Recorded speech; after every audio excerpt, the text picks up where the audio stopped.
ಇವತ್ತು ಬಹಳಷ್ಟು ಅಭಿವೃದ್ಧಿ ಆಗ್ತಾ ಇದೆ, ವಿಶಾಲವಾಗಿ ರೋಡ್ಗಳಾಗ್ತಾ ಇದೆ, ದೊಡ್ಡ ದೊಡ್ಡ ವಿದ್ಯುತ್ ಕಂಬಗಳನ್ನ ಆಗ್ತಾ ಇದ್ದಾರೆ.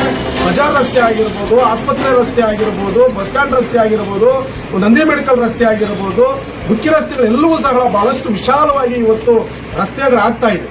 ಅದನ್ನು ಸಾರ್ವಜನಿಕರು ಮೆಚ್ಚುಗೆ ವ್ಯಕ್ತಪಡಿಸ್ತಾ ಇದ್ದಾರೆ. ಅಂತ ಸಂದರ್ಭದಲ್ಲಿ ಮುನಿಸ್ವಾಮಿ ಅವರ ಬಾಯಿ ಚಪ್ಪಲಿಗೋಸ್ಕರ, ಅವರ ಒಂದು ರಾಜಕೀಯ ಹಿತಾಸಕ್ತಿಗೋಸ್ಕರ, ಅವ್ರ ತಿಂಡಿಯ ತೀರಿಸಿಕೊಳ್ಳೋಕ್ಕೋಸ್ಕರ ಇವತ್ತು ಇಲ್ಲ ಸಲ್ಲದ ಆರೋಪಗಳನ್ನ ನಮ್ಮ ನಾಯಕರು ಆಗಿರ್ತಕ್ಕಂಥ ಎಸ್.ಎನ್. ನಾರಾಯಣಸ್ವಾಮಿ ವಿರುದ್ಧವಾಗಿ ಮಾತಾಡ್ತಾ ಇರ್ತಕ್ಕಂಥದ್ದು ಬಹಳಷ್ಟು ಖಂಡನೀಯ. ಅದೇ ವಿಚಾರದಲ್ಲಿ ಮತ್ತೊಂದು ಮಾತಾಡ್ತಾರೆ, ಮಾರಣ ಪರಿಸರವನ್ನ ನಾಶ ಮಾಡ್ತಾ ಇದ್ದಾರೆ, ಮಾರಣ ಹೋಮ ಮಾಡ್ತಾ ಇದ್ದಾರೆ ಅಂತೇಳಿ, ನಕಲಿ ಪರಿಸರವಾದಿಗಳು ಅಂತ ಹೇಳ್ತಾರೆ. ನಕಲಿ ಯಾರು, ಅಸಲಿ ಯಾರು ಅಂತೇಳಿ ಮೊದಲು ನೀನು ಪ್ರಶ್ನೆ ಮಾಡ್ಕೊಬೇಕಾಗ್ತದೆ ಮುನಿಸ್ವಾಮಿ ಅವರೇ. ಇದರಲ್ಲಿ ಅಸಲಿ ಯಾರು, ನಕಲಿ ಯಾರು ಅಂತೇಳಿ ನೀನು ಏನು ಸಂಸದನಾಗಿದ್ದಂಥ ಸಂದರ್ಭದಲ್ಲಿ ಯಾವ ರೀತಿ ನಕಲಿಯಾಗಿ ನಡ್ಕೊಂಡಿದ್ಯಾ ಅಂತ ಹೇಳ್ಬಿಟ್ಟು ಮೊದಲು ನಿನಗೆ ನೀನು ಪ್ರಶ್ನೆ ಮಾಡ್ಕೊ. ಸರ್ಕಾರಿ ಜಮೀನುಗಳನ್ನ ಹೊಡೆದಿದ್ದಾರೆ ಅಂತ ಹೇಳ್ತೀಯಲ್ಲ, SNCP ಆಗಿರ್ಬೋದು, ಗಾಳದ ಬಗ್ಗೆ ಆಗಿರ್ಬೋದು, ಈ ಎಲ್ಲ ಬಗ್ಗೆಯೂ ಮಾತನಾಡ್ತೀಯ.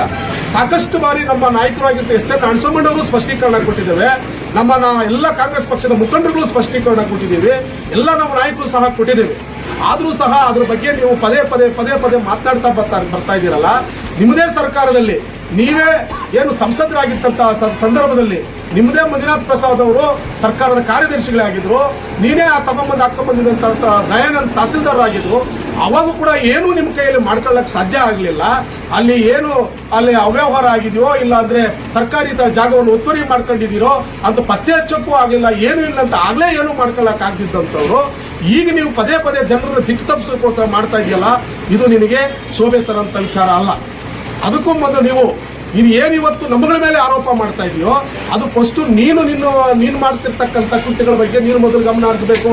ಇದೇ ನಮ್ಮ ಬಂಗಾರಪೇಟೆ ವಿಧಾನಸಭಾ ಕ್ಷೇತ್ರದಲ್ಲಿ ಏನು ದೋಣಮಡುಗುನಲ್ಲಿ ನೀನು SC ಜನಾಂಗದ ಸುಮಾರು 21 ಎಕರೆ ಜಮೀನು, SC ಜನರ ಜಮೀನನ್ನ ನೀನು ಪಡ್ಕೊಂಡಿದ್ಯಾ.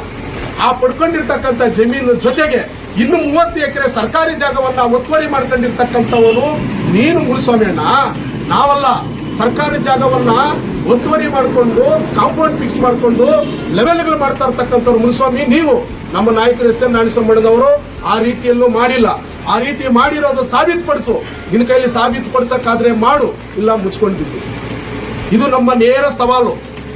ನೀನು ಸಂಸದನಾಗಿದ್ದಾಗಿಂದಲೂ ಸಹ ನಾವು ಹೇಳ್ತಾನೆ ಬರ್ತಾ ಇದ್ದೀವಿ, ಪ್ರೂವ್ ಮಾಡು ಅಂತ. ನಿನ್ನ ಕೈಲಿ ಯಾವುದೂ ಏನು ಮಾಡಕ್ಕಾಗಿಲ್ಲ.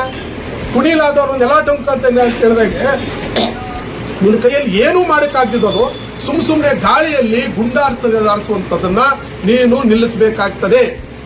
ಇವತ್ತು ಮಾತನಾಡುವಾಗ ಹೇಳ್ತೀಯ, ಕೋಲಾರಿಂದ ಬಂಗಾರಪೇಟೆ ಟೌನ್ ಅಲ್ಲಿ ಬರೀ SN auto, SN ಟ್ರ್ಯಾಕ್ಟರ್ಗಳು, SN ಬುಲ್ಡೋಜರ್ಗಳು, SN ಎಲ್ಲ JCPಗಳು ಅಂತ ಹೇಳ್ತೀಯ.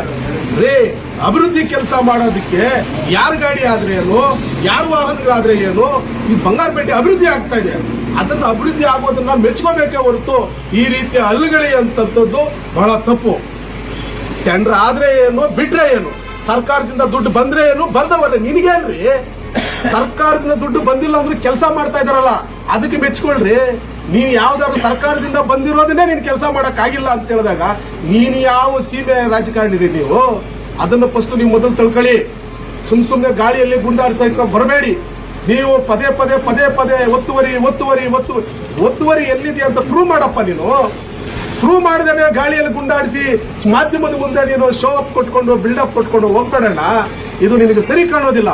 ಪದೇ ಹೇಳ್ತಾ ಇದ್ದೇವೆ, ನೀವು ಇದನ್ನ ರುಜುವಾತು ಮಾಡದೆ ಹೋದ್ರೆ ನಿಮಗೆ ನಮ್ಮ ಬಂಗಾರಪೇಟೆ ಕ್ಷೇತ್ರದ ಜನತೆ ಚೀಮಾರಿ ಆಗ್ತಾರೆ.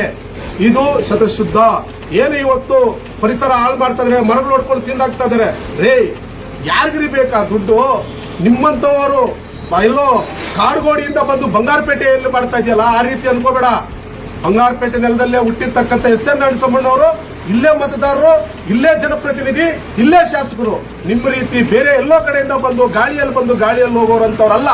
ಇದನ್ನ ನೀವು ನಿಲ್ಲಿಸಬೇಕಾಗ್ತದೆ ಮುನಿಸ್ವಾಮಿ ಅವರೇ. ಪದೇ ನಾವು ಎಚ್ಚರಿಕೆಯನ್ನ ಕೊಡ್ತಾ ಇದ್ದೇವೆ. ಎಸ್.ಎನ್. ನಾರಾಯಣಸ್ವಾಮಿ ಅವರ ಬಗ್ಗೆ ಮಾತನಾಡೋದನ್ನ ನೀವು ನಿಲ್ಲಿಸಬೇಕು. ಸಾರ್ವಜನಿಕರು ಇದ್ರ ಬಗ್ಗೆ ತಪ್ಪು ಸಂದೇಶವನ್ನು ಕೊಡ್ತಾ ಇದ್ರಲ್ಲ, ನಿಮ್ಮ ವಿರುದ್ಧವಾಗಿ ನಾವು ಪ್ರತಿಭಟನೆಯನ್ನು ಕೂಡ ಮಾಡಲಿಕ್ಕೆ ನಾವು ಹಿಂಜರಿಯೋದಿಲ್ಲ.